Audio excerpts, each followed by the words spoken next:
In this lesson, we're talking about present value. We just figured out what future value A, another present value. There's the formula. So let's talk about some things. What is better, to have $1,000 sometime in the past, $1,000 now, or $1,000 sometime in the future? And of course, the answer is it's better to have it in the past, because that $1,000 will grow to something more in the present, so that you have a bigger number of dollars. But what if you get, instead, you have $950 and $1,000 here and $1,050 in the future? Which one is better? How do I know where to grow? So by using future value, we can figure out how much this is. And by using present value, we're going to figure out how to see, okay, how much money do I need now so that it grows into $1,050? In other words, how much is that $1,050 worth to me?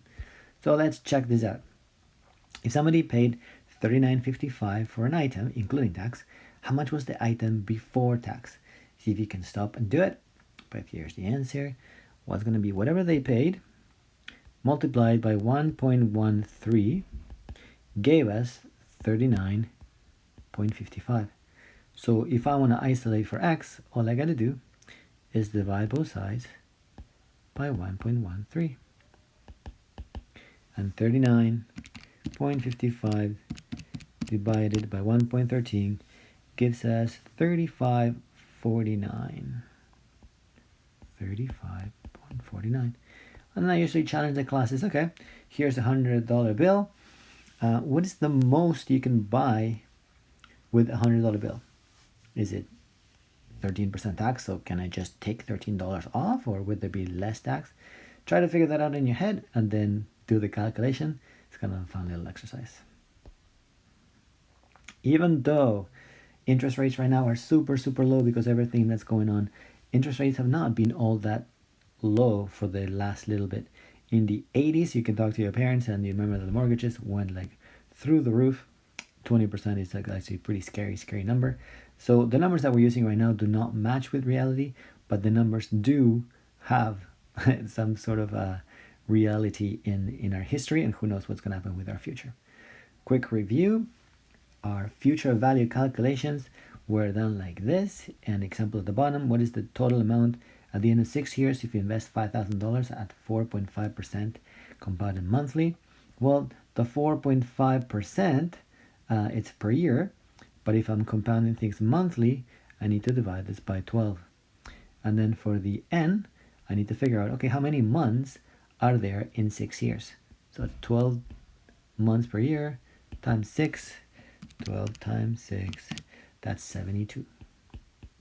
So what's my formula? My formula is A equals P 1 plus I. And here it is. So we plug it in, 5,001 plus 0.045 divided by 12 to the power 72. And that's the amount. You get 6,546.52. Clearly, this number has to be bigger because I'm going from a smaller amount into a bigger amount in the future. So that kind of makes sense. Going from this to a bigger one. Great. But what if I want to figure out something like this? What if I want to say, how much do I need to invest today in order to get this in the future? I want to buy something in the future. How much do I put down today to get it?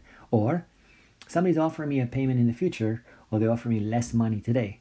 Which one's better for me? So how much is the future amount worth to me today?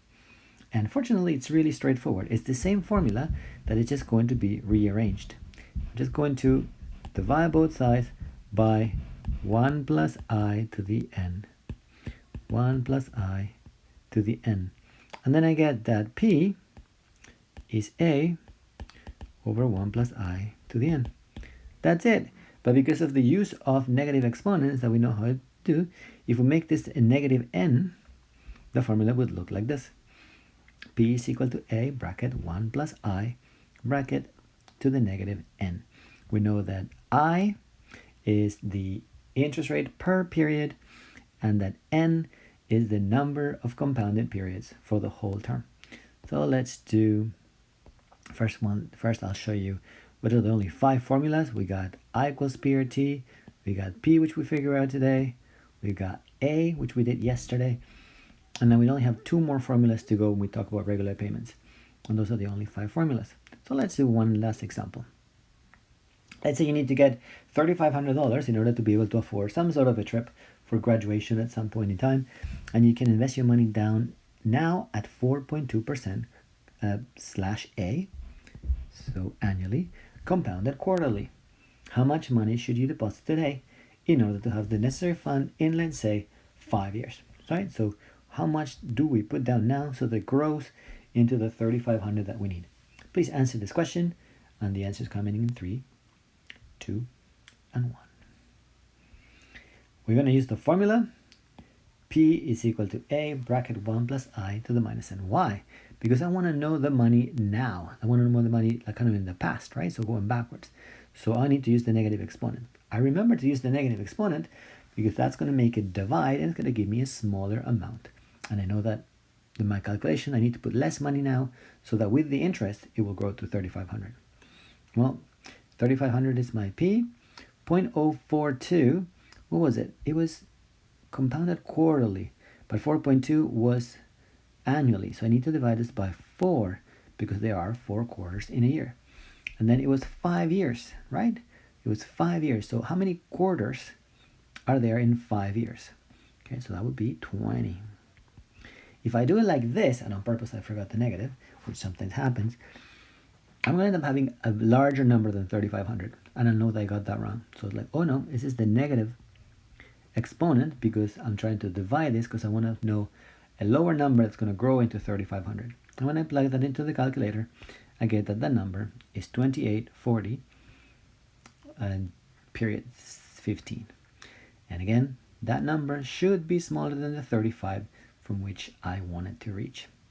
So yeah, 2,840 plus 15 cents will grow into 3,500 after 5 years if I have an account that pays 4.2% per year compounded quarterly. Good. Last little picture, and we are done.